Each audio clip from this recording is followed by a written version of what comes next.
পথিক, তুমি কোন পথে যাচ্ছ? এটা কোন পথ? তুমি জানো এটা কোন পথ? এটা হলো ওই পথ যে পথে হাঁটতে গিয়ে আদম আলাইহিস সালাম ক্লান্ত হয়ে গেছিলেন। এটা ওই পথ যে পথে হাঁটতে গিয়ে নূহ আলাইহিস সালাম কান্না করে দিয়েছিলেন। এটা ওই পথ যে পথে হাঁটতে গিয়ে ইব্রাহিমকে আগুনে ছুঁড়ে ফেলা হয়েছিল।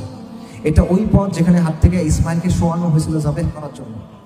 এটা ওই পথ যেটার জন্য সস্তা দামে বিক্রি করে দেওয়া হয়েছিল ইউসুফ আলাইহিস সালামকে, কারাগারে থাকতে হয়েছিল থেকে কয়েক বছর। এটা ওই পথ যেখানে হাঁটার জন্য জাকারিয়াকে করাত দিয়ে দ্বিখণ্ডিত করা হয়েছিল। এটা ওই পথ যেখানে যাওয়ার জন্য জবেহ করা হয়েছিল সাইয়্যিদিনা ইয়াহইয়াকে। এটা ওই পথ যেখানে আইয়ুব আলাইহিস সালাম রোগে ভুগছিলেন। এটা ওই পথ যেখানে দাউদ আলাইহিস সালাম তার কান্না সব সীমা অতিক্রম করে চলে গেছিল। এটা ওই পথ যেখানে হাঁটতে গিয়ে ঈসা আলাইহিস সালাম নিঃসঙ্গ জীবনযাপন করতে হয়েছে। এবং এটা ওই পথ যেখানে জন্য রাসূলুল্লাহ সাল্লাল্লাহু আলাইহি ওয়াসাল্লামকে অসংখ্য কষ্ট সহ্য করতে হয়েছে। এটা ওই পথ। তো তুমি কোন পথে হাঁটতেছো? তুমি এখনো খেল তামাশার মধ্যে আছো।